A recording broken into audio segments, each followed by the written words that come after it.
नमस्कार, मैं अंजलि मिश्रा और स्वागत है आपका हमारे चैनल में। आपको बता दें कि इस वक्त ऋषि सुनक नाम जो है वो काफ़ी ज़्यादा चर्चा में बना हुआ है। कारण आप सभी को पता है, कारण ये है कि ये पहले भारतीय मूल के ब्रिटेन के पहले प्रधानमंत्री होंगे। इसे लेकर एक तबका है जो कि काफ़ी खुश है। प्रधानमंत्री नरेंद्र मोदी ने तो इसे लेकर काफ़ी खुशी जाहिर की है, कॉन्ग्रेचुलेट भी किया, बधाई दी है। तो दूसरी तरफ ऐसे लोग हैं जिनके मन में इससे लेकर भी तीस है। इसे लेकर भी वो केंद्र सरकार पर, बीजेपी सरकार पर हमला बोलने का एक भी मौका नहीं छोड़ रहे हैं। और इसी मुद्दे पर आज बात करने के लिए हमारे साथ बीजेपी प्रवक्ता एसएन सिंह जी मौजूद हैं। हम उनसे जानना चाहेंगे कि सर एक बात बताइए कि जिस तरीके से ऋषि सुनक है एक मतलब जो भारतीय मूल के व्यक्ति हैं जो बने हैं प्रधानमंत्री, और ये बहुत गर्व की बात है, लेकिन विपक्ष जो है इस मामले को लेकर लगातार केंद्र सरकार पर निशाना साध रहा है। इसे मतलब एक राजनीतिकरण इसका बहुत ही जो है कह सकते हैं कि निचले स्तर पर जाकर कर रहा है। इस पर आप क्या कहेंगे? देखिए, ऐसे चीज़ों का राजनीतिकरण नहीं होना चाहिए। आज भारत मूल का कोई व्यक्ति ऐसे देश का प्रधानमंत्री बनता है जिसके 250 वर्ष हम लोग गुलाम रहे हैं। आज भारत का आन बान शान तिरंगा जो है का मान सम्मान बढ़ता है। मैं कह रहा हूँ, और एक ऐसा व्यक्ति जो हाथ में कलावा बांधकर जब अपना शपथ ग्रहण करते हैं उस समय गीता हाथ में लेकर, और कभी चर्चा होती है तो कहते हैं कि भारत में हमारी आत्मा बसती है, हम भारत की संस्कृति को आत्मसात करते हैं। बेशक हम ब्रिटेन में रहते हैं, हम भारत को मानते हैं। मुझे लगता है कि भारत के सभी लोगों को अपार खुशी है इस बात को लेके, जो भारत के सम्मान, भारत के गौरव, भारत की संस्कृति को बढ़ाने और आत्मसात करने की बात करता है। इसको लेकर 3-4 लोगों को प्रायः दुख है। वो दुख किसको किसको है?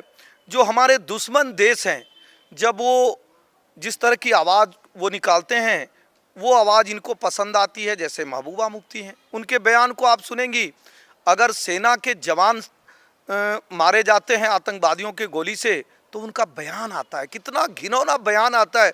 वो कहते हैं कि जब सेना के जवान के द्वारा कोई मारा जाता है तब तो नहीं कोई कहता है, और जब दूसरे लोग सेना के जवान को मार देते हैं तो तकलीफ होती है। उनको यही अंतर नहीं पता है कि हमारे जो दुश्मन देश के लोग हैं, जो आतंकवादी हैं, वो जिनको मारते हैं हमारे भाई हैं, हमारे बहन हैं, हमारे परिवार के लोग हैं, और हमारे सेना के लोग जिसको मारते हैं वो आतंकवादी होते हैं, हमारे देश के दुश्मन होते हैं। जब इतना अंतर नहीं पता, और मैं तो महबूबा मुफ्ती जी से ये पूछना चाहूँगा कि वहाँ जो अल्पसंख्यक समाज के लोग हैं, जो पूरे देश में बहुसंख्यक हैं, क्या आप उनकी आवाज़ बनी? क्या कभी उनके प्रतिनिधित्व की बात की? क्या आपके यहाँ जो अल्पसंख्यक हैं, अगर उनको मुख्यमंत्री बनाने की चर्चा होगी तो आप उस पर एक बार भी चर्चा करेंगे? ऐसा नहीं करना है, क्योंकि आपको नफरत की राजनीति करनी है। दूसरा विरोध कौन कर रहे हैं? कांग्रेस पार्टी के लोग विरोध कर रहे हैं, जिनका जन्म ही विरोध के नाते हुआ है। अंग्रेजों ने इस पार्टी को इसीलिए बनाया कि 100 साल तक और देश में राज कर सके। आज वो भी बांटने का कार्य कर रहे हैं। और पी चिदम्बरम साहब किससे बदला ले रहे हैं? आप स्वतः कांग्रेस से ये बदला ले रहे हैं। आप कहना क्या चाहते हैं? क्या आदरणीय मनमोहन सिंह साहब अल्पसंख्यक समाज से नहीं थे? देश के सर्वश्रेष्ठ पद, प्रधानमंत्री पद को 10 साल उन्होंने सुशोभित किया। चूंकि उस समय भी आप नाराजगी जाहिर कर चुके थे सोनिया गांधी के ऊपर, आप ये चाहते थे कि आपको प्रधानमंत्री बनाया जाए। इस नाते आप देश को बदनाम करने का कार्य कर रहे हैं। इस देश में संविधान से कार्य होता है, और बड़े ऐसे उदाहरण हैं। हमें लगता है कि पूरी दुनिया का लोकतांत्रिक, मर्यादित, संवैधानिक जो व्यवस्था है वो सबसे बड़ा लोकतांत्रिक व्यवस्था भारत की व्यवस्था है।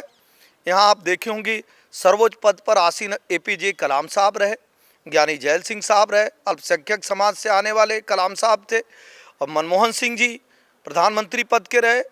इसके पहले भी 2 राष्ट्रपति वो अल्पसंख्यक समाज से रहे। चूँकि हमारे यहाँ जो संविधान का दायरा है, जो चुनाव की प्रक्रिया है, वो अल्पसंख्यक, बहुसंख्यक, जाति और धर्म के नाते नहीं होती है। उनको समझना होगा। अगर उस पैमाने पे आप आते हैं, सर्व समाज के लोग आपको चुनते हैं, उस चयन के बाद आप आते हैं, तो निश्चित तौर पे यह देश तो संवैधानिक देश है।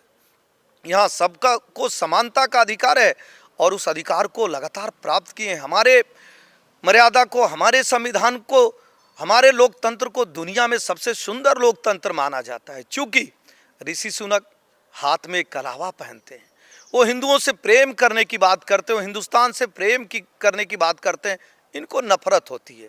चौथी नफरत किसको होती है? आज समाजवादी पार्टी के भाई का भी बयान आया, बरक साहब भी इस तरह के बयान दे रहे हैं। अरे भाई, आपको सोचना पड़ेगा। आपके नेता भारत माता को डायन कहते हैं और एक विदेश में जो भारत के गौरव को बढ़ाने का कार्य कर रहा है, हमारी संस्कृति को आत्मसात करने का कार्य कर रहा है, हमारे गीता के मान सम्मान को बढ़ा रहा है, तो निश्चित तौर पे भारत के लोगों को इस बात की खुशी होगी। मुझे लग रहा है कि इन्हीं 3-4 लोगों को छोड़ के भारत में कोई ऐसा व्यक्ति नहीं है जो इससे खुश ना हो। और हम आपके चैनल के माध्यम से हम बधाई देना चाहते हैं कि आज दुनिया में भारत के मान सम्मान को ऋषि सुनक जी ने बढ़ाने का कार्य किया। तो ऐसे में सिंह जी, एक और सवाल हो रहा है कि जिस तरीके से ऋषि सुनक जो आज प्रधानमंत्री बन रहे हैं, तो उसे लेकर असदुद्दीन ओवैसी का भी बयान है। वो कह रहे हैं कि मैं बुर्खा वाली महिला को प्रधानमंत्री के तौर पर देखना चाहता हूं। अब सवाल ये है कि सर, कोई अच्छी चीज़ हो रही है, कोई जो है बेहतरीन चीज़ हो रही है, लेकिन हमेशा ये खुद कहते हैं कि हमें अलग रखा जाता है, हमारे बारे में बयानबाजी की जाती है, और ऐसे अवसर पर ये खुद अलग तरीके की बयानबाजी करते हैं, कहते हैं कि बुर्ख वाली महिला को मैं प्रधानमंत्री देखना चाहता हूं। आपको क्या लगता है इस बयान से वो क्या प्रूफ करने की कोशिश कर रहे हैं? देखिए, उनको ये समझना चाहिए, ये राम और रहीम का देश है, ये कबीरदास और सूरदास का देश है। यहाँ तो सदियों से, चूँकि ये 1947 के बाद का ही सिर्फ भारत नहीं है, भारत की जो तो परंपरा है, वो जो सांस्कृतिक धरोहर है, ऋषि मुनियों का देश है। और यहाँ पे वो हमेशा से सर्वे भवन्तु सुखिनो का नारा दिया जाता रहा, सबके कल्याण की कामना की बात किया जाता रहा। तो मुझे लगता है कि ओवैसी साहब, जिनकी पार्टी का नाम ही मतलब एक धर्म पे आधारित, धर्मनिरपेक्ष देश में सिर्फ एक धर्म की बात करने वाले और भड़काऊ भाईजान के नाम से इसलिए प्रचलित हो गए हैं, चूँकि वो सिर्फ भड़काऊ बात करेंगे। हालांकि वो अपने को कानून के जानकार मानते हैं, लेकिन उनके बयान को जब आप सुनेंगे तो लोग उनसे घृणा करते हैं, सोचते हैं कैसी कैसी नफरत की बात करते हैं। आप कहते हैं योगी मोदी नहीं रहेंगे तो इस देश को कौन बचाएगा? अरे, ये देश साधु संतों का देश है, ये सदियों से देश है, हमारे आपकी तरह हजारों आए और हजारों आते रहेंगे, ये देश रहेगा। आप कहते हैं आपके भाई की 15 मिनट छोड़ दिया जाए, हिंदू यहाँ रहेंगे ही नहीं। आपके एक प्रवक्ता कहते हैं, जो उत्तर प्रदेश के अध्यक्ष हैं आपकी पार्टी के, वो कहते हैं कि 800 साल तक हिंदुओं को हमने गुलाम बना के रखा। अरे, किसको बना के रखे? क्या आप अपने को भारत से अलग मानते? भारत को आप गुलाम बना के रखे, मतलब आप भारत के नहीं है। तो ऐसे लोगों की बातों का कोई औचित्य नहीं है। मुझे लगता है कि समाज भी ऐसे बातों का, ऐसे बयानों को तिरस्कृत रूप में देखता है, निंदा के रूप में देखता है। चूँकि ओवैसी साहब ध्यान आकर्षण करने के लिए और मीडिया को अपने तरफ आकर्षित करने के लिए ऐसे बयान को देते हैं। मैं तो कह रहा हूँ, पड़ोसी मुल्क का अगर कोई प्रधानमंत्री या राष्ट्रपति होता है तो वैसे भी एक औपचारिकता निभाई जाती है, उसको शुभकामनाएं दिया जाता है, उससे अच्छे संबंध बनाने की कामना की जाती है।